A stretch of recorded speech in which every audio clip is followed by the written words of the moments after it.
કોંગ્રેસના ઉમેદવારોની યાદી અંગે આ સૌથી મોટા સમાચાર। રાહુલ ગાંધીની યાત્રા બાદ કોંગ્રેસ ઉમેદવારો જાહેર કરશે। ગુજરાત કોંગ્રેસના ઉમેદવારો રાહુલની યાત્રા બાદ જાહેર થશે। પ્રદેશ કોંગ્રેસ પ્રમુખ શક્તિસિંહ ગોહિલે આ માહિતી આપી છે અને કેટલાક ઉમેદવારોને કહી દેવામાં આવ્યું છે કેન્દ્રીય ચૂંટણી સમિતિમાં ગુજરાત મુદ્દે ચર્ચા નહીં। ગેનીબેન ઠાકોરના પ્રચાર અંગે બોલ્યા શક્તિસિંહ કે ગેનીબેને ભલે પ્રચાર કરી શકે છે પ્રચાર, ઘણા નેતાઓએ પ્રચાર શરૂ કર્યા છે।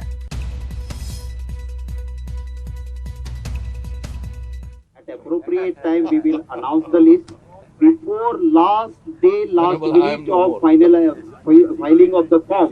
You will able to know the list is declared. कब करना है वो हमारी स्ट्रेटेजी होती है। हमारा બધા જ લોકો પ્રચાર શરૂ કરી દીધો છે, માત્ર ગેનીબેને નહીં, જે માંગણીદારો જે ઉમેદવારો હોય એ બધા જ, અને ન ઉમેદવાર ને ન માંગણીદાર છે એમણે પણ પ્રચાર શરૂ કર્યો છે કે પાર્ટી હાઈકમાન્ડ જે નિર્ણય કરશે એને અમે વળગીને રહીશું અને કોંગ્રેસનો ઉમેદવાર જીતે એ માટે મહેનત કરીશું।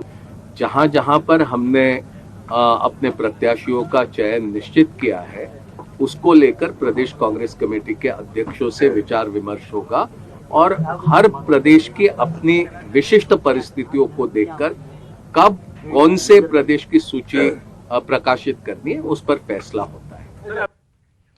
तो कांग्रेस छोड़नार नेताओं पर जयराम रमेशना प्रहार છે। कांग्रेस ક્યારે તૂટતી નથી તેવું કહેવું છે। છોડી જનાર નેતાઓ યુવા માટે નવો રસ્તો ખોલે છે। છોડી જનાર નેતાઓના કારણે યુવાઓને તક પણ મળે છે। દિગ્ગજો કોંગ્રેસ છોડે તો દુઃખ થાય છે તેવું તેમનું કહેવું છે। जब लोग छोड़कर जाते हैं अफसोस होता है।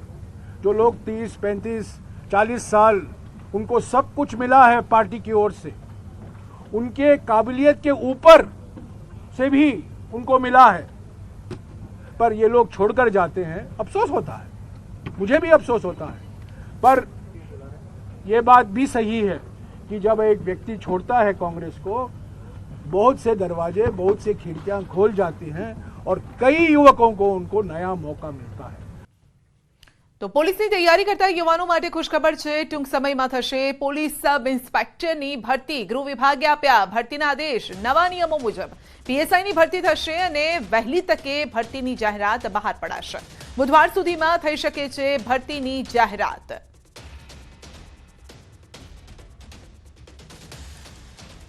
તો ગૃહ વિભાગે ભરતીના આદેશ આપ્યા છે। નવા નિયમો મુજબ પીએસઆઈની ભરતી કરવામાં આવશે।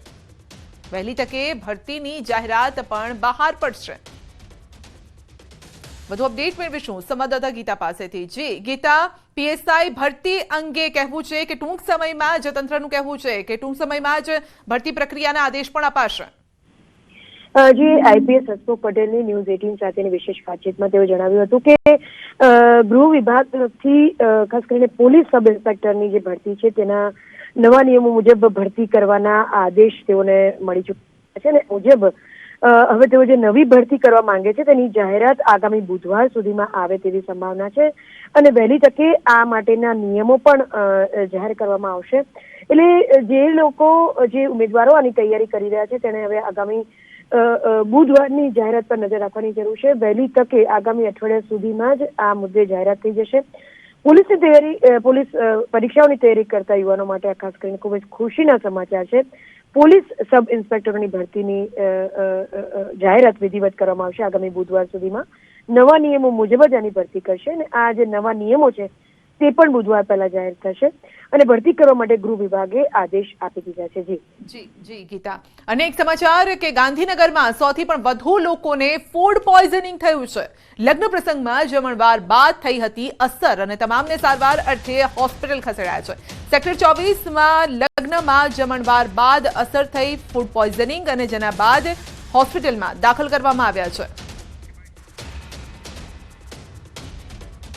આપણે ત્યાં પાણીનું સેમ્પલ લેવામાં આવેલું છે, સ્ટૂલ સેમ્પલ લેવામાં આવ્યું છે, વોમિટ સેમ્પલ લેવામાં આવ્યું છે, તેમજ ફૂડ શાખાને જાણ કરવામાં આવેલી છે ફૂડ સેમ્પલ લેવા માટે। એટલે થોડા સમયમાં આપણને એની પણ રિઝલ્ટ મળી જશે। અહીંયા 15 જણા હતા, ઇન્ડોર 15 જણા હતા અને સિવિલ હોસ્પિટલમાં 5 જણા છે। હાલમાં બધાની તબિયત સુધારા પર છે। અહીંયા હાલ એક જ દર્દી દાખલ છે અને સિવિલ હોસ્પિટલમાં પણ દર્દીઓ સુધારા ઉપર છે. કોઈને કોઈ ક્ષતિ પહોંચી નથી. વધુ અપડેટ મેળવીશું સંવાદદાતા ગીતા પાસેથી. જી ગીતા, લગ્ન પ્રસંગમાં જમણવારમાં ફૂડ પોઈઝનિંગની અસર થઈ છે લોકોને? જી, સેક્ટર 24ના સહયોગ ફ્લેટમાં એક રિસેપ્શન યોજાયું હતું અને રિસેપ્શનના જમણવાર દરમિયાન લગભગ અંદાજે 100 જેટલા લોકોને પ્રાથમિક તબક્કે ફૂડ પોઈઝનિંગ થયાની જાણકારી મળી હતી અને ત્યારબાદ કેટલાક લોકોને સિવિલ હોસ્પિટલમાં ખસેડાયા હતા અને કેટલાક લોકોને નજીકના અર્બન હેલ્થ સેન્ટરમાં ખસેડવામાં આવ્યા હતા. પરંતુ લેટેસ્ટ જે વિગત છે તે અનુસાર હાલ તમામ લોકોની તબિયત સુધારા પર છે. હેલ્થ સેન્ટરમાં 15 જેટલા લોકોને લવાયા હતા. હાલ એક જ દર્દી ત્યાં દાખલ છે અને બાકી તમામને રજા આપી દેવાઈ છે. જ્યારે 5 લોકોને સિવિલ લઈ જવામાં આવ્યા હતા તે તમામને પણ હાલ રજા આપી દેવામાં આવી છે. હાલ તો જે અર્બન સેન્ટર છે તેના તરફથી લગ્ન જમણવારમાં જે વપરાશમાં આવેલું પાણી છે, ગાજરનો હલવો છે, પનીરનું શાક છે, તેના સેમ્પલ લેવામાં આવે છે. આ ખરેખર શેના કારણે થયું, કઈ વાનગીના કારણે ફૂડ પોઈઝનિંગ થયું તે રિપોર્ટ હવે બાદ જાણી શકાશે. જી ગીતા, આપનો આભાર અમારી સાથે જોડાવા બદલ. બુલેટિનમાં આગળ વધીશું નાનકડા બ્રેક બાદ.